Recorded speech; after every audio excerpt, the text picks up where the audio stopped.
If you want to go fast, go alone. But if you want to go far, go together. Did you know that this life was not meant to be traveled alone? Jesus' desire is not just to form you into a person of love, but to form a community of love. A community of love that shows up for each other, that is willing to sit with each other and truly listen to the hurts and pains and things going on in our lives. The question is, who are those people?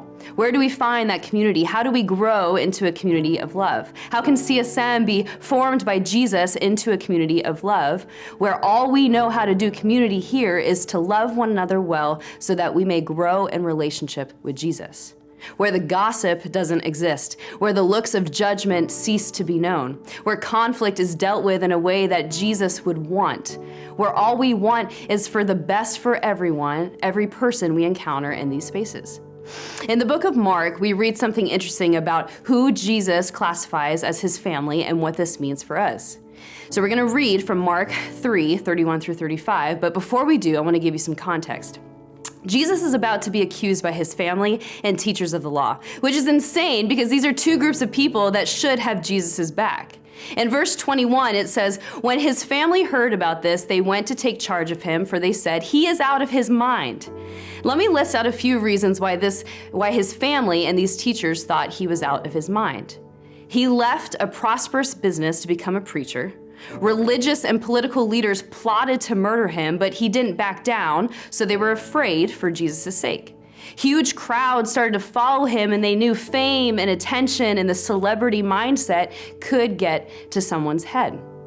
So they were trying to confront him and pull him back in for his own sake. Jesus constantly faced rejection of the religious and political leaders. And in a way, their hatred of Jesus, it made sense. He threatened their status quo. And it was more painful and challenging for Jesus to deal with the way his own people rejected him. It isn't easy to be misunderstood as you try and walk with God, as you learn this idea of knowing the way of Jesus. In Matthew, it says, "When the Lord said, 'A man's enemies will be those in his own home,' he may well have been speaking from bitter experiences." So now we get to Mark chapter 3. Now that you have some more context, let's read it together. "Then Jesus' mother and brothers arrived. Standing outside, they sent someone in to call him. A crowd was sitting around him, and they told him, 'Your mother and brothers are outside looking for you.'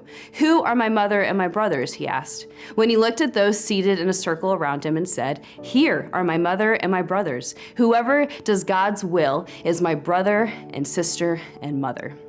One would think that being a part of Jesus' family would have special privileges. We're proved wrong. Jesus sets the example of a new type of family that is being formed, a new community that is being formed with him at the center of it. I said it earlier, and I'm going to say it again. Jesus' desire is to not just to form you into a person of love, but to form a community of love. Jesus said that the people around his circle were to be considered his mother, brothers, and sisters. This reminds me of the context that we talked about before these verses. His family was afraid for him, trying to reel him back in, telling him he is out of his mind. And Jesus says, "No, these people that are following me, you are my family, maybe even more so than my actual mother and brothers." This shows us something that is taught all through the Bible, this idea of adoption. Ephesians 1:5 says he predestined us for adoption as sons through Jesus Christ according to the purpose of his will. We are adopted. God chose to adopt believers into his family before the world or believers even existed. Isn't that insane? Before your earthly family was even a family, before they entered into this world, you were already adopted into the family of God to be a part of a family for all of eternity. This also means that followers of Jesus are members of God's family through Jesus, which is why he said what he said. Look around this room. These people, our spaces, our community, do you see these people as your brothers and sisters? Because let me tell you something, that's what Jesus sees. We all have been adopted into the family of knowing Jesus, of becoming like him, of doing what he has called us to do. The Greek word for sibling is adelphoi. It is used and said as frequent as the word disciple is used in the Bible, which should tell us something, because I think Jesus was trying to make a point here. Life was meant to be traveled together in community, more specifically in the small communities that happen in your lives, in small groups that happen in CSM, in the personal relationships you have with friends, the one-on-one time you spend with people. And I'm not talking about the surface level conversations. I'm talking about the depth of what you share with someone. That is where transformation happens. Transformation within ourselves, within our relationship with God. When someone can say, wait, you too?